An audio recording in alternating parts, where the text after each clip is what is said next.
to run some errands today. Would you mind doing my laundry for me since I know you're doing laundry today? Sure. Awesome. I thought you'd say that. Thank you.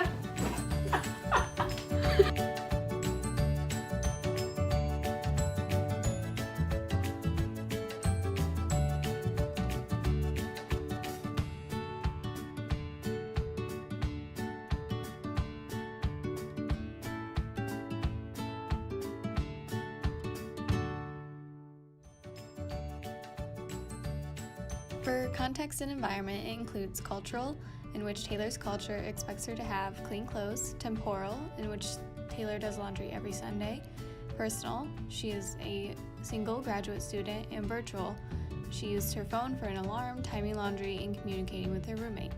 For environment, there's the physical environment, which is the built environment of her apartment, in which she has to have a safe environment, and this includes watching for obstacles such as Artie. And there is also the social environment, in which her roommate asks her to do her laundry, and then they communicate about how that laundry is being done.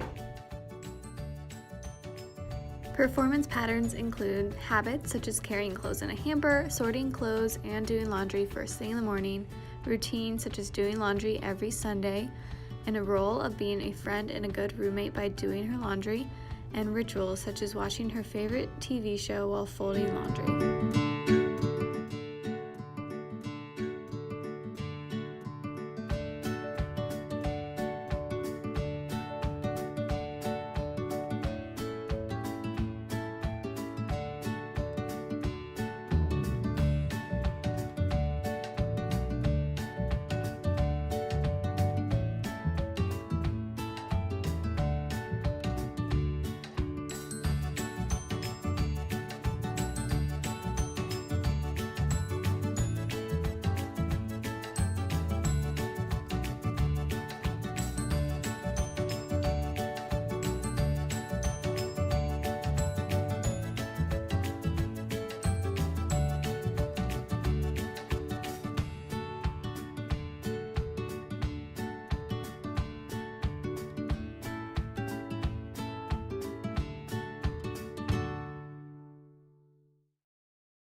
Many performance skills are needed to perform this task appropriately, but to name a few important ones, we included motor skills including reaches, bends, grips, lifts, walks, and transports; process skills such as chooses, sequences, gathers, navigates, notices, and responds; and social interaction skills including produces speech, turns towards, looks, questions, replies, and thinks.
It is important for Taylor to empty the lint trap due to it being a safety hazard if left unclean.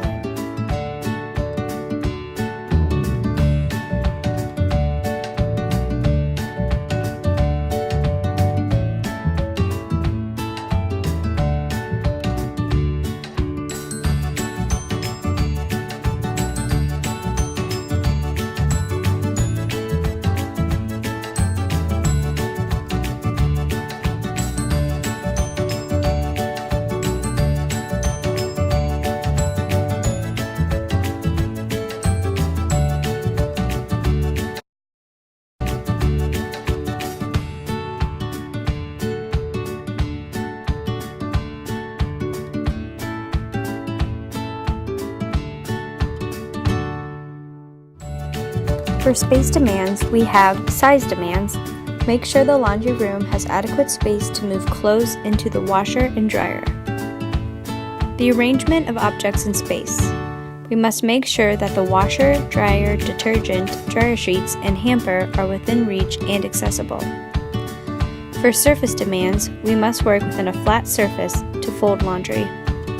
For lighting demands, make sure that there is sufficient lighting in the bedroom, hallway, and laundry room. And for noise demands, the noise coming from the machines may be a potential distraction, but for Taylor, this does not impact task completion.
The social demands include Natalie asking Taylor if she can do her laundry, Taylor agreeing to do Natalie's laundry, Natalie saying thank you, and the text messages were communicated and interpreted appropriately.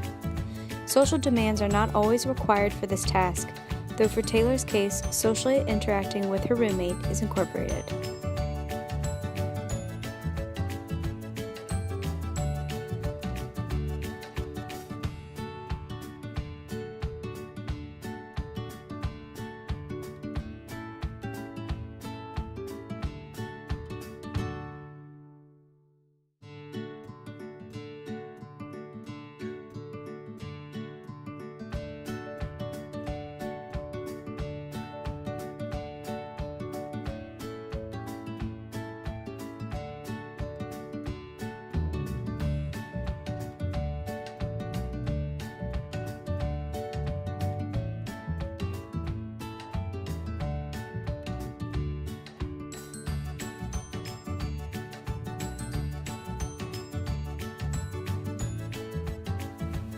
For client factors, spirituality, completing laundry has become a form of meditation for Taylor, and she feels at peace when accomplished.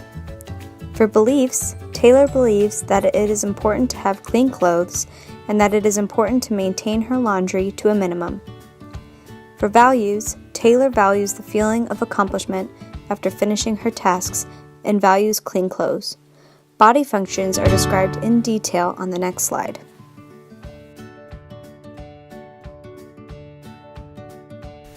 Body functions for this activity include mental functions, global mental functions, sensory functions, neuromusculoskeletal and movement-related functions, muscle functions, movement functions, and voice and speech, digestive, metabolic, and endocrine systems, and genitourinary and reproductive systems functions.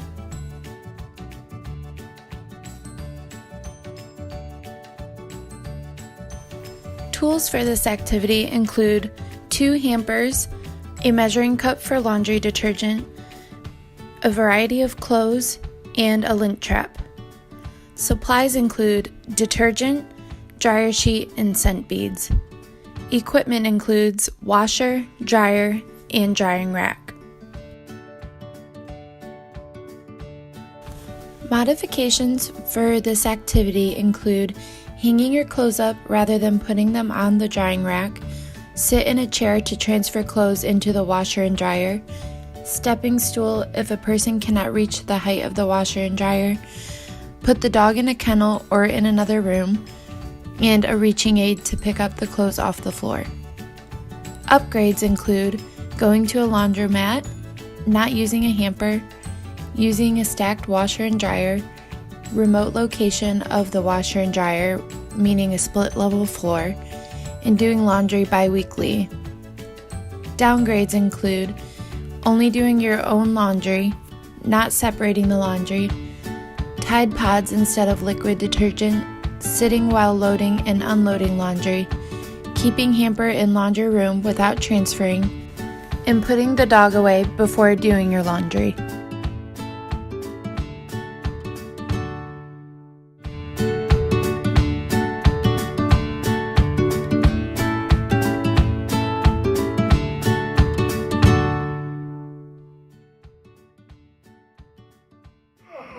Welcome to laundry. The primary muscles involved will be stated, though the full list is revealed on the written portion of the task analysis. While pouring laundry detergent into the washer, Taylor demonstrated the following actions. Flexion of the head at the neck joint occurs in the sagittal plane in a medial-lateral axis. The primary muscles involved include longus capitis and the rectus capitis anterior. Flexion of the neck at the spinal joints occurs in the sagittal plane in a medial-lateral axis. The primary muscles involved include the anterior and middle scalene muscles, as well as the sternocleidomastoid. Upward rotation of the right scapula at the shoulder joint occurs in a frontal plane in an anterior-posterior axis. The primary muscle involved is the serratus anterior. Flexion of the right arm at the shoulder joint occurs in the sagittal plane in a medial-lateral axis. The primary muscles involved include the coracobrachialis. Flexion of the right forearm in the elbow joint occurs in the sagittal plane in a medial-lateral axis. The primary muscles involved include the biceps brachii, brachialis, and the brachioradialis. Pronation of the right forearm at the elbow joint occurs in the frontal plane in testing position in an anterior-posterior axis. The primary muscles include the pronator teres and the pronator quadratus. Flexion of the right thumb at the MCP and IP joint occurs in the sagittal plane in a medial-lateral axis. The primary muscles involved include the flexor pollicis brevis and the flexor pollicis longus. Flexion of the fingers 2 through 5 of the right hand at the MCP, PIP, and DIP joints occurs in the sagittal plane in a medial-lateral axis. The primary muscles include the flexor digitorum superficialis and the flexor digitorum profundus. Taylor demonstrates a slight posterior pelvic tilt, causing knee and hip extension. Slight extension of the right and left thigh at the hip joint occurs in the sagittal plane in a medial-lateral axis. The primary muscle involved is the gluteus maximus. Extension of the right and left leg at the knee joint occurs in the sagittal plane in a medial-lateral axis. The primary muscles include the rectus femoris, vastus lateralis, vastus intermedius, and vastus medialis. Taylor's feet are placed within her neutral position.